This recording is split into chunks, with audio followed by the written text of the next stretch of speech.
بسم اللہ الرحمن الرحیم الحمد للہ رب العالمین والصلاة والسلام علی سید الانبیاء واشرف المرسلین وعلی آلہ وصحبہ اجمعین اما بعد۔ کل میں نے آپ کو بتایا تھا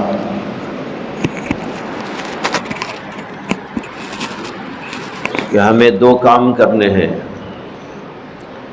ایک کام اپنے آپ کو گناہوں سے بچانے کا، اور اس کے لیے ایک حدیث آپ کو بتائی تھی کہ دلوں کا زنگ کیسے دور ہوتا ہے۔ نبی اکرم صلی اللہ علیہ وسلم نے فرمایا، کثرت تلاوت القرآن و ذکر حازم اللذات، کثرت کے ساتھ قرآن پاک کی تلاوت اور موت کو یاد کرنے سے دل کا وہ زنگ دور ہو جاتا ہے جو گناہوں کی وجہ سے دل پہ لگ جاتا ہے۔ دوسرا کام اپنے دلوں کو سنوارنے کا، بنانے کا ہے۔ کل مثال عرض کی تھی، جیسے گھر بناتے ہیں تو گھر کے اندر سے جھاڑ جھنکار اور دھول دھبے، کنکر و پتھر، یہ سب کے سب پہلے صاف کرتے ہیں اور پھر اس کے بعد گھر کو سجاتے ہیں مختلف چیزوں سے۔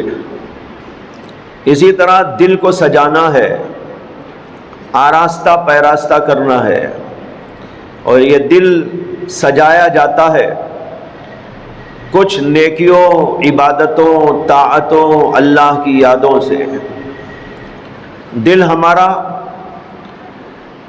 بہترین اور نہایت ہی شاندار اور خوبصورت اس وقت میں بنتا ہے جب دل کے اندر یہ چیزیں پیدا ہو جاتی ہیں، اور ان میں سے سب سے اہم ترین چیز ہے اللہ کی پہچان و معرفت اور اللہ کی محبت۔ دلوں کے اندر اللہ کی معرفت پیدا ہو جائے، دلوں کے اندر اللہ کی محبت پیدا ہو جائے، اس سے دل سجتا ہے، بنتا ہے، سنورتا ہے، خوبصورت ہوتا ہے، روشن ہوتا ہے۔ جیسے آپ گھر سجاتے ہیں، بناتے ہیں، سنوارتے ہیں، اسی طریقے پر دل کو سجا لینا ہے۔ لیکن اس سے پہلے دل کے اندر سے برائیوں کو نکالنا ہے۔ اس کے بارے میں کل عرض کر دیا تھا، جب خالی ہو جائے گا یہ گھر جھاڑ جھنکار سے، دنیا کی محبتوں سے، دنیا کی لذتوں سے، دنیا کی خواہشوں سے، تو پھر یہ دل اس بات کے لائق ہوگا کہ اس کے اندر اللہ کی محبت آ جائے، اللہ کی معرفت آ جائے، اور پھر یہ سجنے لگتا ہے، سنورنے لگتا ہے۔ حضرت حکیم الامت مولانا اشرف علی تھانوی رحمۃ اللہ علیہ کے ایک خلیفہ تھے، ان کا نام تھا حضرت خواجہ عزیز الحسن مجذوب۔ عزیز الحسن ان کا نام تھا، مجذوب ان کا تخلص تھا، بہت بڑے شاعر تھے۔ وہ ایک دفعہ حضرت تھانوی رحمۃ اللہ علیہ کے پاس آئے اور آ کر کہنے لگے کہ حضرت ایک شعر بنایا ہوں، وہ آپ کی خدمت میں پیش کرنا چاہتا ہوں۔ حضرت نے فرمایا کہ بتاؤ کیا شعر ہے؟ تو انہوں نے کہا، میں نے یہ شعر بنایا ہے، موضوع کیا ہے، ہر تمنا دل سے رخصت ہو گئی، اب تو آجا اب تو خلوت ہو گئی۔ سمجھ میں آیا شعر؟ نہیں آیا؟ ہر تمنا دل سے رخصت ہو گئی، اب تو آجا اب تو خلوت ہو گئی۔ کیا مطلب ہے؟ مطلب یہ ہے کہ دنیا کی تمنائیں، آرزویں، خواہشیں، لذتیں، ان سب سے میں نے اپنے دل کو خالی کر لیا ہے۔ ہر تمنا دل سے رخصت ہو گئی، اب کوئی دل کے اندر دنیا کی خواہش، دنیا کی محبت، دنیا کی لذت حاصل کرنے کی طلب میرے دل کے اندر باقی نہیں ہے۔ میں نے سب کو نکال کے باہر پھینک دیا ہے، اب تو آجا۔ اللہ سے فرما رہے ہیں، اے اللہ اب تو آجا، اب تو خلوت ہو گئی، میرا دل سب چیزوں سے خالی ہو گیا، اب تو آپ میرے دل میں آ کے بس جائیے۔ کتنا بلند ترین شعر کہا، بہت آسان لیکن معنی کے لحاظ سے زبردست، آسمانوں کو چھونے والا۔ حضرت حکیم الامت تھانوی رحمۃ اللہ علیہ نے یہ شعر کہا تو جھومنے لگے، وجد طاری ہو گیا۔ جو اللہ والا ہوتا ہے اسے اللہ کی محبت کی باتیں سنتے ہیں تو وجد آ جاتا ہے، جھومنے لگتا ہے، دل اس کا اندر سے حرکت کرنے لگتا ہے۔ تو جب یہ شعر سنا تو حضرت پر عجیب قسم کا وجد طاری ہو گیا اور فرمایا کہ بھائی یہ شعر تو تم نے ایسا کہا کہ اگر میرے پاس 1,00,000 روپے بھی ہوتے تو تم کو دے دیتا۔ اس زمانے میں 1,00,000 کی بڑی قیمت تھی، آج کے دور کے اندر تو 1,00,000 کی کوئی قیمت نہیں ہے، لیکن جس زمانے کی یہ بات ہے، آج سے 50-60 سال پہلے کی بات، اس زمانے کے اندر ظاہر ہے کہ 1,00,000 کی قیمت 1 کروڑ کے برابر تھی۔ حضرت نے کہا 1,00,000 بھی ہوتے تو میں تمہیں 1,00,000 روپے انعام دے دیتا۔ تو بھائیو، پہلا کام ہے ہر تمنا دل سے رخصت کر لینے کا، دنیا کی محبتوں کو نکالنے کا، اپنے دل کو خالی کر لینے کا۔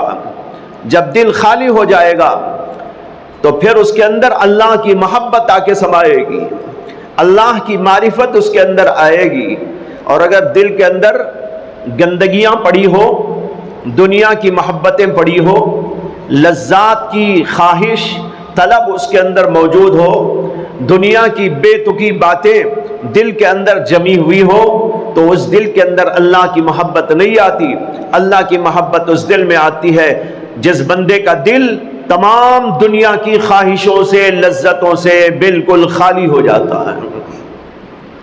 تو اس کو انہوں نے کہا ہر تمنا دل سے رخصت ہو گئی، اب تو آجا، اب تو خلوت ہو گئی۔ تو اب یہ دوسرا کام ہے اپنے آپ کو اللہ کی محبت سے سنوارنا، اللہ کے عرفان اور اللہ کی محبت سے اپنے دل کو لبریز کر لینا۔ یہ بہت بڑا کام ہے، اس کے لیے پاپڑ بیلنے پڑتے ہیں، محنت کرنی پڑتی ہے، اللہ کی محبت دل کے اندر آ جائے۔ دیکھو اللہ تعالیٰ نے ہمیں کئی اعضاء عطا کیے ہیں، آنکھ عطا کی ہے، زبان دی ہے، کان عطا کیے ہیں، اور اسی طرح ہاتھ اور پیر عطا کیے ہیں۔ یہ جو ہماری باڈی کے اندر پارٹس ہیں، یہ پارٹس مختلف کام کرتے ہیں اور مختلف کاموں سے جو ہے ان کو لذت ملتی ہے۔ مثال کے طور پر اللہ نے منہ دیا، زبان دی، زبان کا ایک کام ہے، یعنی منہ کا ایک کام ہے کھانا، آدمی کھا کھا کر لذت لیتا ہے،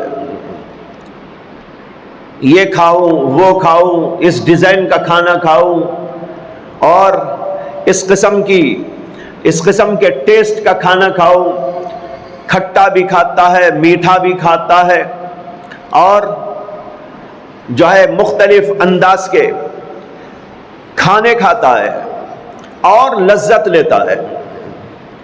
یہ زبان کا کام ہے، زبان کا کام کھانا کھانا اور اس سے لذت لینا۔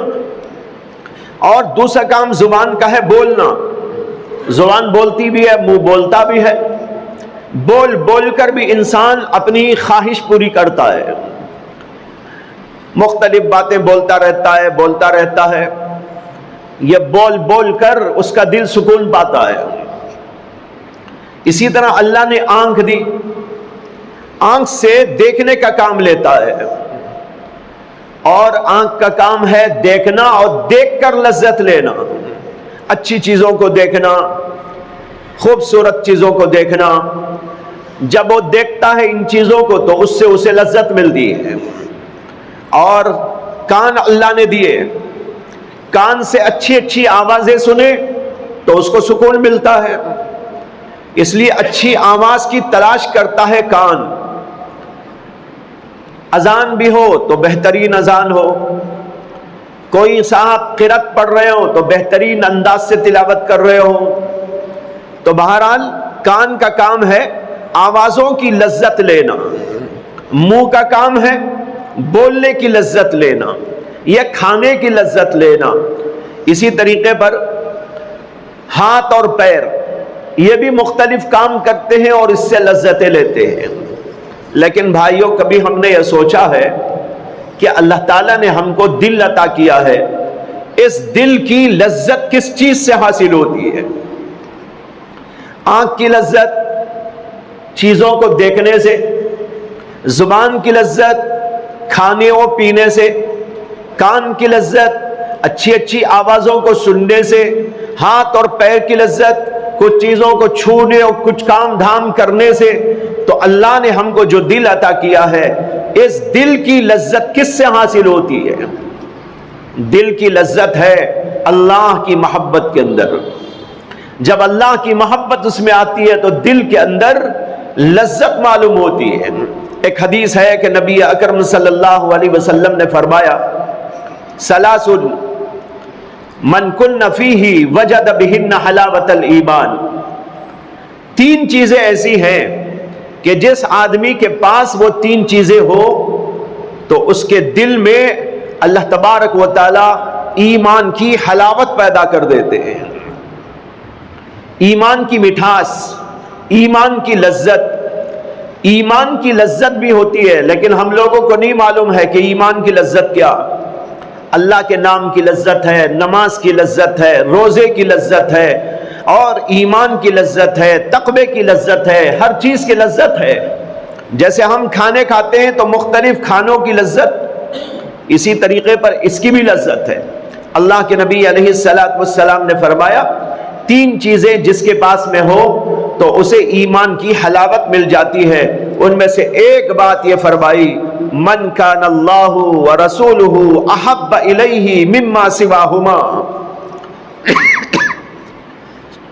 جس بندے کو اللہ اور اللہ کا رسول دنیا کی تمام چیزوں سے زیادہ محبوب، یعنی اللہ کی اور اللہ کے رسول کی محبت تمام چیزوں سے زیادہ جس کے دل میں ہو، اسے ایمان کی لذت ملتی ہے. تو دیکھو، ایمان کی لذت کس سے ملتی ہے؟ اللہ کی محبت سے ملتی ہے، اللہ کے رسول سے محبت رکھنے سے ملتی ہے. یہ دل کا سکون ہے، دل کا قرار ہے. ہم لوگ آنکھوں کی لذت لیتے ہیں، زبان کی لذت لیتے ہیں، ہاتھ پیر کی لذتیں لیتے ہیں، کان کی لذتیں لیتے ہیں، لیکن بھائیو دل کی لذت کا ہمیں پتہ نہیں ہے، دل کی لذت کا کوئی احساس نہیں ہے. یہ اللہ کی محبت سے دل کے اندر ایک لذت معلوم ہوتی ہے، اور اسی لذت کی وجہ سے وہ شعر کہا تھا خواجہ مظلوم صاحب نے، ہر تمنا دل سے رخصت ہو گئی، اب تو آجا اب تو خلوت ہو گئی، میں نے دل کو تمام چیزوں سے خالی کر لیا، اے اللہ اب آپ اس کے اندر آ کر بس جائیے، یعنی اے اللہ اپنی محبت مجھ کو دے دیجئے. دل میں اللہ آنے کا مطلب ہے اللہ کی محبت آنا، اللہ کی معرفت آنا. ہم لوگ بہت سارے کام کر کے لذتیں حاصل کرتے ہیں، لیکن بھائیو اس کی اب تلاش کرو کہ ہمارے دلوں کو اللہ کی محبت کی لذت مل جائے، اللہ کی محبت کی چاشنی مل جائے.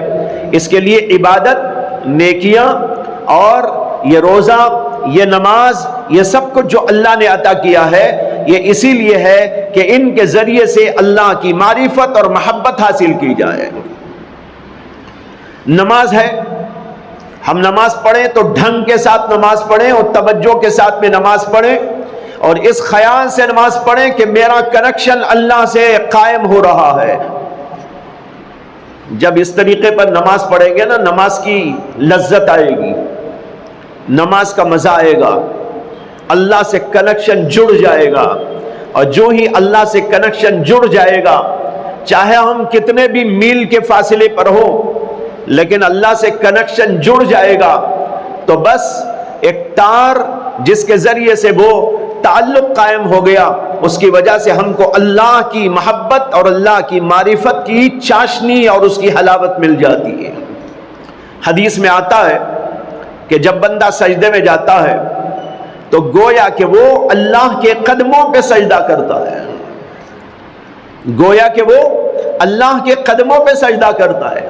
اب نماز پڑھتے ہوئے دھیان کیجئے کہ میں نماز پڑھ رہا ہوں، اللہ کے سامنے کھڑا ہوں، اللہ میری گفتگو سنتے ہیں اور میں اللہ کے سامنے سجدہ کر رہا ہوں، تو گویا کہ اللہ کے قدموں پر میں سجدہ کر رہا ہوں۔ کیا مزہ آئے گا ذرا دیکھ لیجئے، عجیب و غریب حلاوت، چاشنی پیدا ہو جائے گی۔ حضرت حکیم الامت تھانوی رحمت اللہ علیہ نے ایک قصہ بیان کیا ہے کہ وہ ایک بار حضرت فضل رحمان گنج مراد آبادی کی خدمت میں گئے تھے، جو بہت بڑے اللہ والے تھے ان کے دور میں۔ ان کی خدمت میں گئے تو انہوں نے حضرت تھانوی سے فرمایا، اور اس وقت وہ بالکل جوان تھے حضرت تھانوی، انہوں نے کہا کہ بیٹا تم سے ایک بات کہتا ہوں۔ پھر اس کے بعد میں فرمایا، جب میں سجدے میں جاتا ہوں تو مجھے ایسا معلوم ہوتا ہے کہ گویا اللہ نے مجھے گود میں لے کے پیار کر لیا ہے۔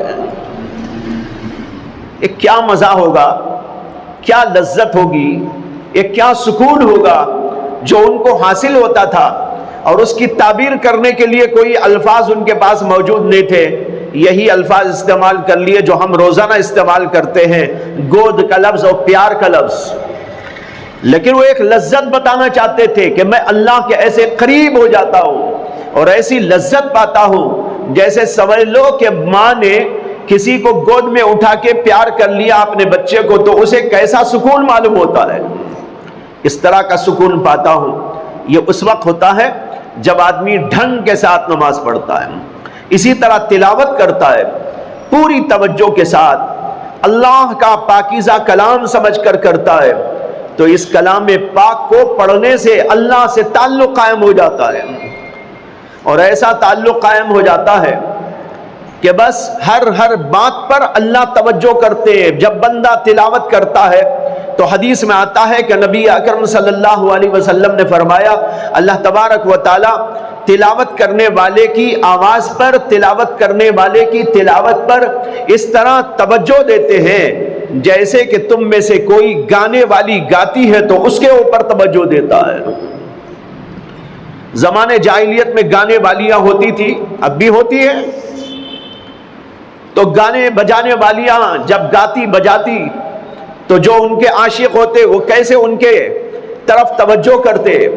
اللہ کے نبی علیہ السلام نے مثال دے کر سمجھایا، جیسے تم لوگ ادھر جاتے ہو، ادھر توجہ کرتے ہو، اللہ بھی اس بندے کی طرف، تلاوت کی طرف توجہ فرماتے ہیں جو بندہ اللہ کا کلام پڑھا کرتا ہے۔ تو معلوم ہوا ان سب چیزوں سے اللہ کا تعلق پیدا ہوتا ہے، اللہ کی معرفت بنتی ہے اور اللہ کی محبت پیدا ہوتی ہے، اور اسی کے اندر ایک روزہ بھی ہے۔ ہم لوگ روزہ تو رکھ رہے ہیں، لیکن ذرا یہ سوچ کر رکھا کرو کہ روزہ ہے کیا؟ روزہ ہے اللہ کی محبت کا اظہار۔ جیسے ایک عاشق کھانا چھوڑ دیتا ہے اپنے معشوق کی محبت میں، اپنے محبوب کی محبت میں، کھانا چھوڑ دیا، پینا چھوڑ دیا، لذتوں کو قربان کر دیا، بے ڈھپ رہنے لگا، اسی طریقے پر یہ بندہ اللہ کے عشق میں، اللہ کی محبت میں کھانا چھوڑ دیتا ہے، پینا چھوڑ دیتا ہے، لذتوں کو چھوڑ دیتا ہے، اور پھر اسی میں یہ ہے کہ اعتکاف کرنے کے لیے بھی آ جاتا ہے۔ رمضان میں اعتکاف ہوتا ہے تو کیا ہے اعتکاف؟ اعتکاف یہ ہے کہ آدمی کہتا ہے کہ بھائی میں تو اپنے اللہ کا ہو گیا ہوں، میں اپنے گھر کو چھوڑتا ہوں، بیوی بچوں کو چھوڑتا ہوں، کاروبار کو چھوڑتا ہوں، دنیا کو چھوڑتا ہوں، دنیا کی چیزوں کو چھوڑتا ہوں، میں تو میرے اللہ کی طرف جا رہا ہوں۔ کیسا عشق ہے، کیسی محبت ہے کہ آدمی دنیا کو لات مار کر اللہ کے دربار میں آ کے بیٹھ جاتا ہے کہ اللہ میں سوؤں گا تیرے پاس، کھاؤں گا تیرے پاس، رہوں گا تیرے پاس، سب کچھ کروں گا تیرے پاس، میں تو بس تیرا ہو کے آ گیا ہوں، میں نے دنیا کو چھوڑ دیا۔ یہ ہے بھائیو اعتکاف۔ تو نماز بھی اللہ کی محبت اور معرفت کے لیے، روزہ بھی اللہ کی معرفت اور عشق و محبت کے لیے، یہ اعتکاف بھی اللہ کی معرفت اور محبت کے لیے، عشق کے اظہار کے لیے، اور اسی طرح ایک عبادت ہوتی ہے رات میں جس کا نام ہے تراویح۔ تراویح کیا ہے؟ دیکھو تراویح میں کیا ہے، دن بھر بندہ روزہ رکھتا ہے اور کہتا ہے اللہ سے کہ اللہ آپ نے کہا نہ کھاؤ، آپ کی محبت میں میں نے کھانا چھوڑ دیا، آپ نے کہا پانی نہ پیو، میں نے آپ کی محبت میں پانی چھوڑ دیا، آپ نے کہا لذتوں سے دور رہو، میں نے اپنی جائز لذتوں کو بھی چھوڑ دیا، صرف آپ کی خاطر۔ پورا دن اس طرح جب بندہ گزارتا ہے، اللہ کہتے ہیں اے بندے تو نے میری محبت میں دنیا کو لات مار دیا، کھانے کو لات مار دیا، پینے کو لات مار دیا، جائز خواہشات کو چھوڑ دیا، اب تجھے یہ حکم ہے کہ میرے دربار میں میری ملاقات کے لیے رات میں آ جانا۔ یہ ہے تراویح، یعنی عاشق بندے کو اللہ محبوب اپنے دربار میں بلا رہے ہیں۔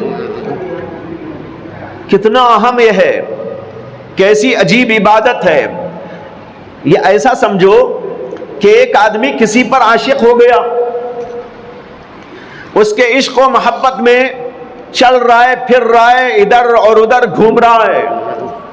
اس کے معشوق نے کہا اب میرے دربار میں تمہیں آنے کی اجازت ہے، تمہارے عشق و محبت کو میں نے پرکھ لیا ہے، جانچ لیا ہے، واقعی تمہارا عشق بڑا سچا ہے، میرے عشق میں تم در در بھکاری بن کے پھر رہے ہو، اب میں تمہیں اجازت دیتا ہوں، آؤ میری ملاقات کے لیے تمہیں آنے کی اجازت ہے۔ بالکل اسی طرح جب بندہ دن کے اندر اللہ کی محبت میں کھانا پینا لذتوں کو چھوڑ دیتا ہے، اللہ کہتے ہیں اب میرے دربار میں تمہیں آنے کی اجازت ہے، آ جاؤ۔ لیکن بہت سارے بندے اللہ کے ہاں سے بلاوا آتا ہے تو وہ گھر میں سوئے پڑے رہتے ہیں۔ لا حول ولا قوت الا باللہ۔ اللہ کہتے ہیں کہ میں اپنے دربار میں آنے کی اجازت دیتا ہوں، آؤ۔ یہ کیسا عاشق؟ یہی سے پتہ چلتا ہے کہ وہ سچا عاشق ہے کہ جھوٹا عاشق ہے۔ جو تراویح پڑھتا ہے وہ سچا اللہ کا عاشق، اور جو تراویح نہیں پڑھتا وہ جھوٹا عاشق ہے۔ اس لیے کہ عاشق معشوق کی اجازت کے باوجود بلکہ حکم کے باوجود اس سے ملنے کے لیے نہ جائے، کیا وہ سچا ہو سکتا ہے؟ بڑا جھوٹا ہے۔ کہتے ہیں مولانا روم نے لکھا ہے کہ لیلا مجنو کا قصہ انہوں نے لکھا ہے۔ مجنو عاشق تھا لیلا کا، ہر وقت اس کا نام لیتا رہتا تھا۔ اس زمانے میں کئی اور لوگ بھی جھوٹے عاشق پیدا ہو گئے، انہوں نے بھی کہا کہ ہم بھی لیلا کو چاہتے ہیں، ہم بھی لیلا کو چاہتے ہیں، ہم بھی لیلا کو چاہتے ہیں۔ تو ایک بار اس کے گھر کے سامنے کئی عاشق آ کے بیٹھ گئے تھے، تو لیلا نے اپنے خادمہ سے کہا یہ طبق لے کے جاؤ، اس میں چھری موجود ہے، اس کو لے کر جانا، یہ جتنے بیٹھے ہوئے ہیں ان سے کہنا کہ لیلا یہ کہتی ہے کہ اپنے جسم کا ایک ٹکڑا نکال کے اس میں رکھ دو، اگر تم عاشق ہو تو ایک ٹکڑا اپنے جسم کا نکال کے اس کے اوپر اس میں طبق میں رکھ دو۔ انہوں نے کہا ٹھیک ہے۔ اب وہ خادمہ لے کے گئی، ایک کے پاس گئی اور کہا کہ آپ عاشق ہیں لیلا کے؟ جی میں بڑا عاشق ہوں۔ کہا کہ لیلا کا حکم ہے کہ اپنے جسم کا ایک لوتھڑا ٹکڑا نکال کے اس میں رکھ دو۔ اس نے کہا ذرا ان کے پاس میں چلے جاؤ پیچھے۔ انہوں نے کہا نہیں ان کے پاس میں چلے جاؤ۔ اس کے پاس میں گئے، وہ بھی ویسے ہی جھوٹا عاشق تھا، اس نے کہا کہ نہیں بھائی ان کے پاس میں جاؤ۔ آخر میں وہ سچا جو عاشق تھا، مجنو جس کو کہتے ہیں، اس کے پاس میں وہ گئی خادمہ اور اس سے کہا کہ لیلا نے کہا ہے کہ آپ اگر جو ہے لیلا کے عاشق ہیں تو اپنے جسم کا ایک ٹکڑا نکال کے رکھ دیں۔ بس وہ سچا عاشق تھا، اس نے فوراً یہ سنتے ہی چاقو لیا اور ادھر سے کچھ ادھر سے کچھ ادھر سے کچھ ادھر سے کچھ نکال کے اس میں رکھ کے بھیج دیا، اپنے آپ کو زخمی کر لیا۔ مولانا روم کہتے ہیں اسی طریقے پر جو سچا عاشق ہوتا ہے وہ قربانی دیا کرتا ہے، اور جو جھوٹا عاشق ہوتا ہے وہ تو صرف کھانے پینے کا ہوتا ہے۔ رمضان کے اندر روزہ رکھ کر افطار تو کر لیا، بڑا زبردست، نئے نئے قسم کے آئٹم تیار کر کے کھانا بہت کچھ کھا لیا پی لیا، اس کے بعد میں جا کے سو گیا۔ اللہ کا حکم آ رہا ہے کہ ہمارا دربار کھلا ہے، تم نے روزہ رکھا ہے، سچے عاشق ہو تو آ جاؤ، میرے دربار میں ملاقات ہوگی۔ نماز کیا ہے؟ معراج المومنین، اللہ سے ملاقات۔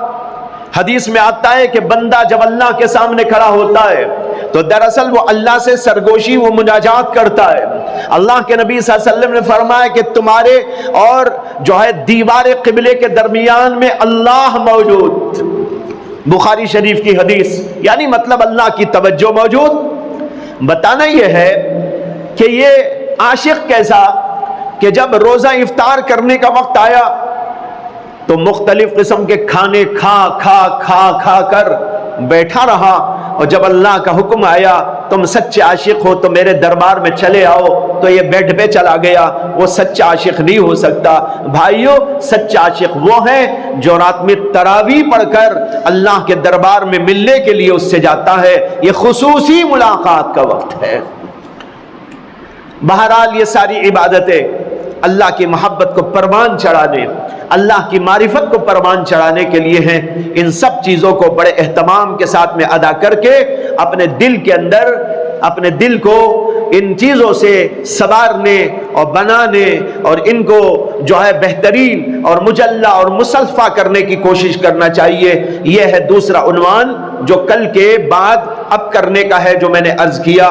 کل میں نے عرض کیا تھا گناہوں سے اپنے آپ کو بچانا، آج میں نے عرض کیا کہ اپنے دل کو سنوارنا اور بنانا اللہ کی محبت سے، اللہ کی معرفت سے، اور یہ مختلف قسم کی عبادتوں کے ذریعے سے۔ اللہ مجھے بھی آپ کو بھی توفیق عطا فرمائے۔ وآخر دعوانا ان الحمد للہ رب العالمین۔ اللہم صلی علی سیدنا مولانا محمد وعلی آل سیدنا مولانا محمد وبارک وسلم۔ ربنا آتنا فی الدنیا حسنة وفی الآخرة حسنة وقنا عذاب النار۔ ربنا لا تزغ قلوبنا بعد إذ هديتنا وهب لنا من لدنك رحمة إنك أنت الوهاب۔ سبحان ربك رب العزة عما يصفون وسلام على المرسلين والحمد لله رب العالمين۔